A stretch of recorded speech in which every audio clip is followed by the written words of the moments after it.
তোমরা যারা উচ্চ মাধ্যমিকে 4th সেমিস্টারে পড়ছো এবং যাদের এডুকেশন আছে, এই ভিডিওটা কিন্তু তাদের জন্য খুবই গুরুত্বপূর্ণ হতে যাচ্ছে। কারণ দেখো, আমি আগের দিন এডুকেশন থেকে 2টো অধ্যায়ের শর্ট প্রশ্ন করিয়েছিলাম।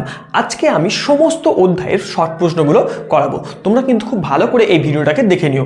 এই বাইরে একটা শর্ট প্রশ্নও আসবে না, তাই এই প্রশ্নগুলো তোমরা প্রত্যেকটা সবাই মন দিয়ে করে যাবে। এবং তোমরা দেখবে আমি বিশেষ করে প্রিভিয়াস ইয়ার থেকে সমস্ত প্রশ্নগুলো করিয়েছি, কারণ প্রিভিয়াস ইয়ার থেকে সমস্ত প্রশ্নগুলো দেবে, তাই এই প্রশ্নগুলো তোমাদেরকে অতি অবশ্যই দেখে যেতে হবে। চলো আর দেরি না করে সেই সমস্ত প্রশ্নগুলো দেখে নিই, যে প্রশ্নগুলো তোমাদের জন্য খুবই গুরুত্বপূর্ণ। তাহলে আগের দিন আমি যতটা করিয়েছিলাম ঠিক তারপর থেকে এডুকেশনের সেই প্রশ্নগুলো করাচ্ছি। তোমরা ভালো করে এগুলো দেখে নাও। দেখো, চ্যাপ্টারের নাম হচ্ছে বুদ্ধিমত্তা, সৃজনশীলতা এবং ব্যক্তিত্ব। দেখো, প্রথম প্রশ্ন আছে বহু উপাদান তত্ত্বের প্রবর্তককে, সেটা হচ্ছে মনোবিদ থার্স্টন। তারপরে দেখো, অ্যাবিলিটি অফ ম্যান নামক গ্রন্থের লেখককে, চার্লস স্পিয়ারম্যান। তার পরের প্রশ্ন দেখো কি আছে, স্পিয়ারম্যানের মতে প্রত্যেক মানুষের কটি জি উপাদান থাকে, সেটা হচ্ছে একটি মাত্র সাধারণ উপাদান বা জি উপাদান থাকে। তারপরে দেখো, স্পিয়ারম্যানের জি এর সঙ্গে তুলনীয় ক্যাটেলের কোন ধরনের বুদ্ধি, সেটা হচ্ছে ফ্লুইড ইন্টেলিজেন্স তুলনীয়। এবার পরের প্রশ্নগুলো দেখো। পরের প্রশ্ন কি আছে দেখো, স্পিয়ারম্যানের বুদ্ধি সংক্রান্ত তত্ত্বে এস ফ্যাক্টর বা বিশেষ মানসিক ক্ষমতা কি। দেখো এখানে কি লেখা আছে, যে মানসিক ক্ষমতা কোনো একটি নির্দিষ্ট বিশেষ কাজের জন্য প্রয়োজন হয় এবং যা জন্মগত নয় বরং অনুশীলনের মাধ্যমে অর্জিত হয়, তাকে স্পিয়ারম্যানের এস ফ্যাক্টর বা বিশেষ মানসিক ক্ষমতা বলেছেন। তার পরের প্রশ্ন দেখো, স্পিয়ারম্যানের টেট্রাড সমীকরণ লিখে এই সমীকরণের আর বলতে কি বোঝানো হয়েছে। দেখে নাও, এটা আর বলতে, এখানে আর বলতে সহগতির সহগাঙ্ক বোঝানো হয়েছে। তারপরে দেখো, বুদ্ধির অভিক্ষা কী। দেখো উত্তরটা, যে নির্দিষ্ট পদ্ধতি বা পরীক্ষার মাধ্যমে কোনো ব্যক্তির বুদ্ধি পরিমাপ করা হয় তাকে বুদ্ধির অভিক্ষা বলে।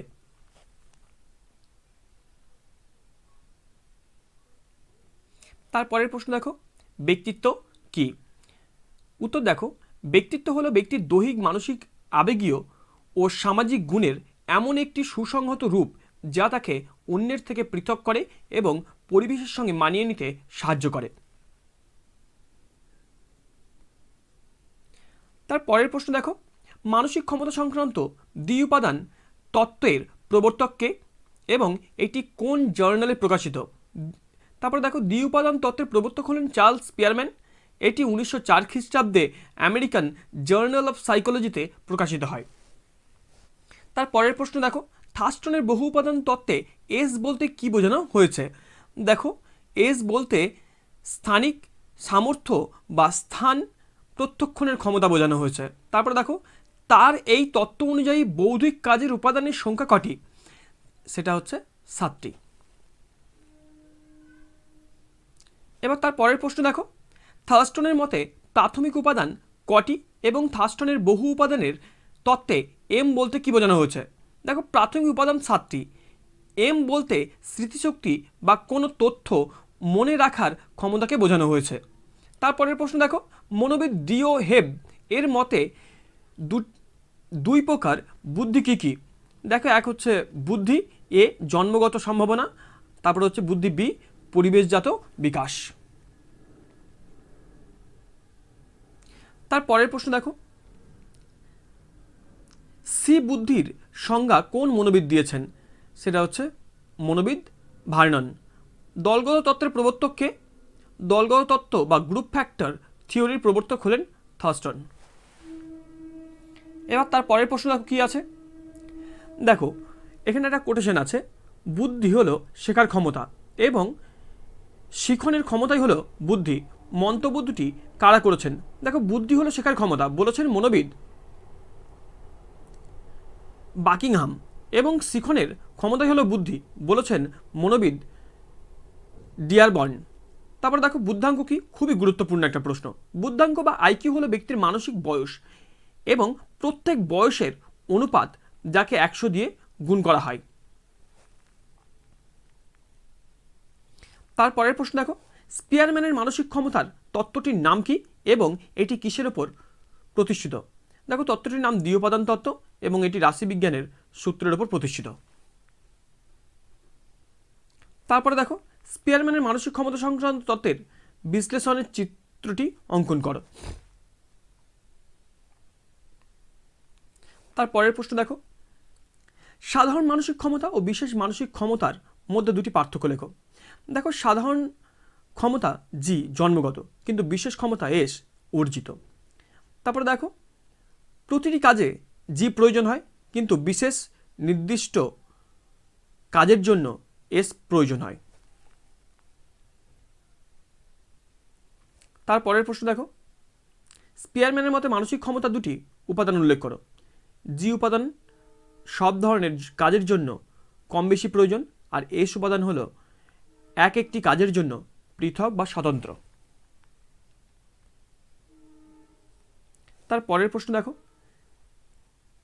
স্পিয়ারম্যানের মতে বৌদ্ধিক কাজের জন্য যে যে ধরনের মানসিক ক্ষমতার প্রয়োজন হয় তার সংখ্যা কটি? সেটা হচ্ছে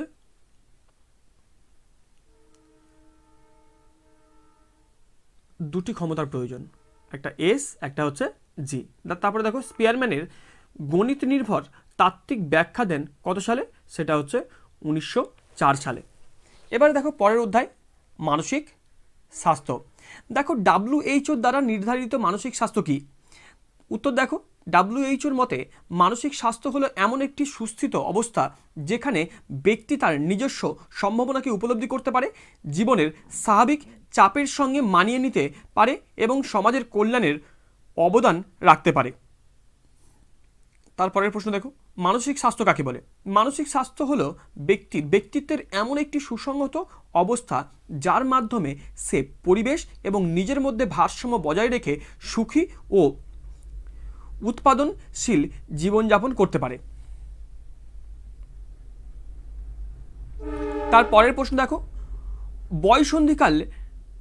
বয়ঃসন্ধিকালে উদ্বেগের প্রধান লক্ষ্যগুলি কী কী? অস্থির, বুক ধড়ফড় করা, একা থাকার প্রবণতা, খিটখিটে মেজাজ এবং পড়াশোনায় মনোযোগের অভাব। তারপরের প্রশ্ন দেখো, শ্রেণীকক্ষে শিশুদের কয়েকটি আচরণমূলক সমস্যা উল্লেখ করো। ক্লাসে কথা বলা, চুরি করা, মিথ্যে কথা বলা, স্কুল পালানো ও জেদ করা।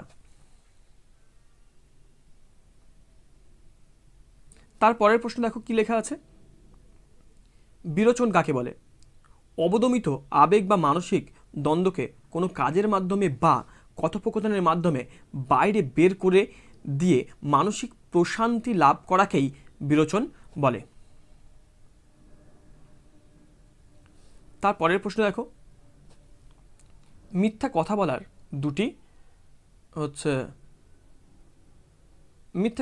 দুটি কারণ: শাস্তির হাত থেকে বাঁচতে, বড়দের কাছ থেকে নিজেকে বীর প্রমাণ করতে বা মনোযোগ আকর্ষণ করতে। তারপরের প্রশ্ন দেখো, সহপাঠীকে উৎপীড়নের কারণ কি? হীনমন্যতা থেকে মুক্তি পাওয়া, নিজেকে শক্তিশালী দেখানো এবং বা প্রতিকূল পরিবেশের ক্ষোভ প্রকাশ করা। ADHD কি? ADHDর পুরো নাম হলো অ্যাটেনশন ডেফিসিট হাইপারঅ্যাক্টিভিটি ডিসঅর্ডার। এটি একটি বিকাশমূলক সমস্যা যেখানে শিশুর মধ্যে মনোযোগের অভাব এবং অতি চঞ্চলতা দেখা যায়। তারপরের প্রশ্ন দেখো, অপসংহতির শর্ত উল্লেখ করো। পারিবারিক কলহ, কঠোর শাসন, দারিদ্র্য এবং শারীরিক অক্ষমতা মানসিক স্বাস্থ্য ও সুস্থতার প্রচারের জন্য জীবন দক্ষতা। তারপরের প্রশ্ন দেখো, WHO কর্তৃক নির্ধারিত 10টি মূল জীবন দক্ষতা কী কী? আত্মসচেতনতা, সহানুভূতি, সৃজনশীল চিন্তা, সমালোচনামূলক চিন্তা, সিদ্ধান্ত গ্রহণ, সমস্যা সমাধান, আবেগ নিয়ন্ত্রণ বা মানসিক চাপ নিয়ন্ত্রণ, এগুলো। তারপরের প্রশ্ন দেখো, জীবন দক্ষতা শিক্ষার উদ্দেশ্য কী? শিক্ষার্থীর জীবনের বাস্তব সমস্যার মুখোমুখি হওয়া ক্ষমতা তৈরি করা এবং প্রতিকূল পরিস্থিতিতে মানিয়ে নেওয়ার দক্ষতা বৃদ্ধি করা। পরের প্রশ্ন দেখো, জীবন দক্ষতা শিক্ষার উদ্দেশ্য কী? শিক্ষার্থীদের জীবনের বাস্তব সমস্যার মুখোমুখি হওয়ার ক্ষমতা তৈরি করা এবং প্রতিকূল পরিস্থিতিতে মানিয়ে নেওয়ার দক্ষতা বৃদ্ধি করা। তার পরের প্রশ্ন দেখো, জীবন দক্ষতা বলতে কী বোঝো? জীবন দক্ষতা হলো এমন কিছু আচরণগত ক্ষমতা যা মানুষকে জীবনের দৈনন্দিন প্রতিকূলতা বা চ্যালেঞ্জগুলোকে মোকাবিলা করতে সাহায্য করে। এবার দেখো এর পরের প্রশ্নগুলো কি আছে। দেখো যেমন হচ্ছে, এটা তো দেখে নিচ্ছ যে জীবন দক্ষতা শিক্ষার উদ্দেশ্য কী, তারপরে জীবন দক্ষতা বলতে কী বোঝো, এগুলো দেখে নাও। এবার দেখো পরের প্রশ্ন যেগুলো আছে পরের অধ্যায় থেকে, শিক্ষাগত প্রযুক্তি। দেখো এখান থেকে প্রথম প্রশ্ন কি আছে, বিদ্যুতের প্রয়োজন হয় না এমন একটি শিক্ষা প্রযুক্তির উদাহরণ দাও। আরেকটা প্রশ্ন দেখো, শিক্ষাক্ষেত্রে ব্যবহৃত দুটি প্রযুক্তির নাম লেখো। দেখো বিদ্যুতের প্রয়োজন হয় না পাঠ্য বই ও চক ডাস্টার, আর শিক্ষাক্ষেত্রে ব্যবহৃত দুটি প্রযুক্তি, এটা হচ্ছে কম্পিউটার আর এটা হচ্ছে স্মার্ট বোর্ড। বর্তমানে শিক্ষায় প্রযুক্তিবিদ্যার দুটি পরিধি উল্লেখ করো। একটা হচ্ছে শিক্ষাদানের নকশা তৈরি, আর এটা হচ্ছে শিক্ষণ পদ্ধতির আধুনিকীকরণ ও মূল্যায়ন। তার পরের প্রশ্ন দেখো কি আছে। তার পরের প্রশ্ন হচ্ছে যে শিক্ষা প্রযুক্তিবিদ্যা কয়টি এর সমন্বিত রূপ এবং কি কি? দেখো এটি 5টি এর সমন্বিত, যথা হচ্ছে ম্যান, মেশিন, তারপর হচ্ছে ম্যাটেরিয়াল, মিডিয়া, মেথড, এই 5টা এম পদ্ধতি। তারপরে দেখো প্রযুক্তি কাকে বলে। দেখো এখানে লেখা আছে যে বিজ্ঞানের আবিষ্কৃত ও জ্ঞানকে যখন মানুষের বাস্তব জীবনের কোনো সমস্যা সমাধানে বা উন্নতির কাজে ব্যবহার করা হয় তাকে প্রযুক্তি বলে। তার পরের প্রশ্ন দেখো, টেকনোলজির ব্যুৎপত্তিগত অর্থ কী? গ্রিক শব্দ থেনিকস কলা বা দক্ষতা এবং লগিয়া থেকে টেকনোলজি শব্দটি এসেছে, অর্থাৎ এর অর্থ হলো নির্মাণ কলার বিজ্ঞান। তার পরের প্রশ্ন দেখো, শিক্ষা প্রযুক্তিবিদ্যার প্রয়োজনীয়তা উল্লেখ করো। শিক্ষাদানকে সহজবোধ্য করা, সময় সাশ্রয় করা এবং বিশাল জনসমষ্টির কাছে শিক্ষা পৌঁছে দেওয়া। তার পরের প্রশ্ন দেখো, শিক্ষা প্রযুক্তির দুটি অবদান উল্লেখ করো। দূরশিক্ষার প্রসার ঘটানো, শিখন প্রক্রিয়াকে আনন্দময় ও আকর্ষণীয় করা। তার পরের অধ্যায়টা দেখো কি আছে, শিক্ষাগত প্রযুক্তির উপাদান। দেখো কম্পিউটারের স্থায়ী বা অস্থায়ী প্রাথমিক স্মৃতিকেন্দ্রের নাম কি? দেখো স্থায়ী স্মৃতিকেন্দ্র হচ্ছে রম, সেটা হচ্ছে রিড অনলি মেমোরি, আর র্যাম হচ্ছে র্যান্ডম অ্যাক্সেস মেমোরি। তারপরে দেখো সিএএল এবং সিএমআই এর পুরো কথাটি কী? দেখো সিএএল পুরো কথাটি হচ্ছে কম্পিউটার এডেড লার্নিং, আর সিএমআই সেটা হচ্ছে কম্পিউটার ম্যানেজ ইনস্ট্রাকশন। তার পরের প্রশ্ন দেখো, এলইডি এবং সিএআই এর পুরো কথাটি কী? দেখো এলইডি পুরো কথাটি হচ্ছে লাইট ইমিটিং ডিওড। সিএআই সেটা হচ্ছে কম্পিউটার অ্যাসিস্টেড ইনস্ট্রাকশন। তারপরে দেখো কম্পিউটারের একটি আউটপুট ও একটি ইনপুট যন্ত্রের নাম লেখো। একটা হচ্ছে মনিটর, পরেরটা হচ্ছে কিবোর্ড। রম ও র্যামের দুটি পার্থক্য। রম অস্থায়ী ও উদ্দায়ী স্মৃতি, কিন্তু রম স্থায়ী ও অনুদ্দায়ী। তারপরে দেখো র্যাম তথ্য পরিবর্তন করা যায়, আর রমের তথ্য সহজে যায় না। তারপরে দেখো কম্পিউটারের স্মৃতি কত প্রকার ও কী কী? 2 প্রকার, একটা হচ্ছে প্রাথমিক স্মৃতি রম র্যাম, আর হচ্ছে গৌণ স্মৃতি, সেটা হচ্ছে হার্ড ডিস্ক বা পেন ড্রাইভ। তারপরের প্রশ্ন দেখো, বিদ্যালয়ে কম্পিউটারের দুটি ব্যবহার লেখো। ছাত্রছাত্রীদের পরীক্ষার ফল বা রেকর্ড সংরক্ষণ, আর মাল্টিমিডিয়ার মাধ্যমে পাঠদান। তারপরের অধ্যায় দেখো এবার কি আছে, তথ্য ও যোগাযোগের প্রযুক্তি। দেখো প্রথম প্রশ্ন কি আছে, দুটি মাল্টিমিডিয়ার উদাহরণ দাও। এটা হচ্ছে টেলিভিশন ও কম্পিউটার। তারপরের প্রশ্ন দেখো, লার্নিং কি? ইন্টারনেটের মাধ্যমে ইলেকট্রনিক পদ্ধতিতে শিক্ষা গ্রহণ করাকেই ই লার্নিং বলে।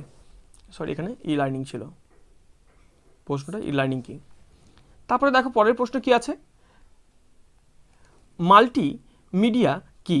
শব্দ, চিত্র, পাঠ্য এবং ভিডিওর সমন্বিত রূপ হলো মাল্টিমিডিয়া। তারপরে দেখো টেলিটিচিং কি? টেলিভিশনের মাধ্যমে বা অডিও ভিজুয়াল পদ্ধতির দূরবর্তী স্থান থেকে শিক্ষাদান করাকে টেলিটিচিং বলে। তারপরে দেখো ই বুক কি? যে বই কাজের বদলে ডিজিটাল ফরম্যাটে ইন্টারনেটে বা কম্পিউটারে পড়া যায় তাকে ই বুক বলে। তার পরের প্রশ্ন দেখো কি আছে, কম্পিউটার কিভাবে শিক্ষার্থীদের ভাষা শিক্ষায় সহায়তা করে? সঠিক উচ্চারণ শেখা, শব্দভাণ্ডার বৃদ্ধি এবং ব্যাকরণ সংশোধনের সফটওয়্যারের মাধ্যমে সাহায্য করে। তার পরের প্রশ্ন দেখো এবার, পরের অধ্যায় শিক্ষায় রাশিবিজ্ঞান।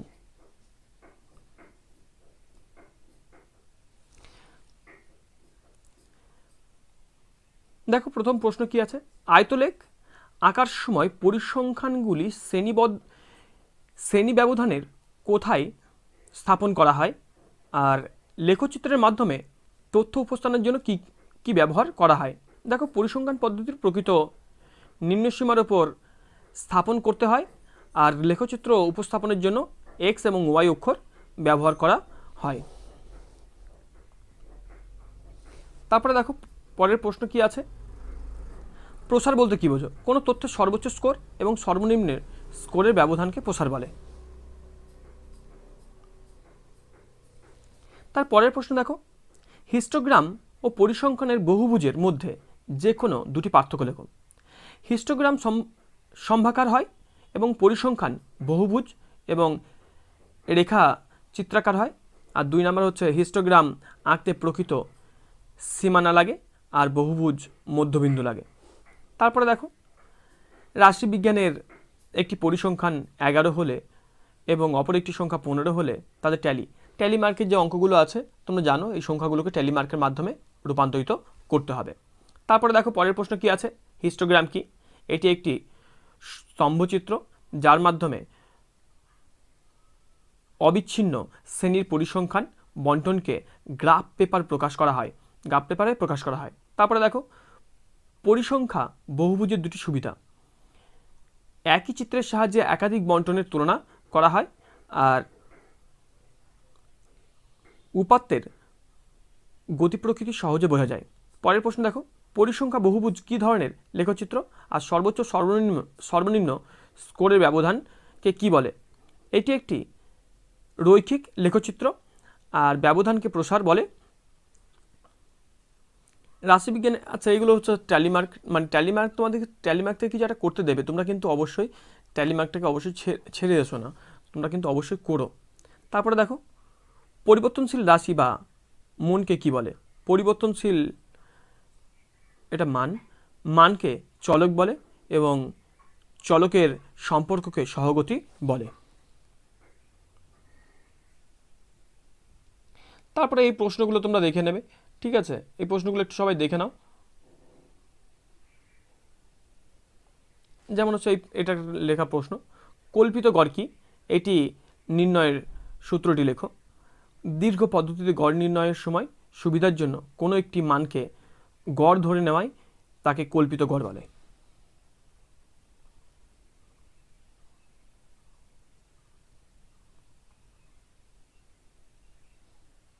ঠিক আছে, এইগুলো তোমরা ভালো করে দেখে নেবে। এবার দেখো লাস্ট যে অধ্যায়টা আছে সেটা হচ্ছে যে সহগতি। দেখো সহগতির সহগাঙ্ক কি? এইটি কে প্রবর্তন করেন? 2 বা ততোধিক চলের মধ্যে সম্পর্কের সংখ্যাগত মানকে সহগাঙ্ক বলে, আর এটি কার্ল পিয়ারসন প্রবর্তন করেন। তারপর দেখো সহগতির সহগাঙ্ক কেন ব্যবহার করা হয়? দুটি বিষয়ের বা স্কোরের মধ্যে সম্পর্কের গভীরতা ও প্রকৃতি জানার জন্য। তার পরের প্রশ্নগুলো দেখো, যে প্রোডাক্ট মোমেন্ট পদ্ধতি কাকে বলে। কার্ল স্পিয়ারম্যান আবিষ্কৃত যে গাণিতিক পদ্ধতি ও সহগতির সহগাঙ্ক নির্ণয় করা হয় তাকে প্রোডাক্ট মোমেন্ট পদ্ধতি বলে। তারপরে দেখো, র্যাঙ্ক ডিফারেন্স পদ্ধতির দুটি অসুবিধা লেখো। স্কোরের সংখ্যা বেশি হলে এই পদ্ধতি ব্যবহার করা কঠিন, আর স্কোরের প্রকৃত ব্যবধান এই পদ্ধতিতে বোঝা যায় না। তাহলে এই ছিল তোমাদের এডুকেশনের সমস্ত শর্ট প্রশ্ন, এবং আগে আমি দুটো অধ্যায় করেই রেখেছি। তোমরা এই সমস্ত প্রশ্নগুলো করে গেলেই দেখবে পরীক্ষায় সবটা কমন পেয়ে যাচ্ছ। এর বাইরে তোমাদের আর একটা প্রশ্ন করারও প্রয়োজন হবে না। তোমরা পরীক্ষা দিয়ে তোমরা দেখো, যে আশা করি তোমাদের খুবই ভালো হবে।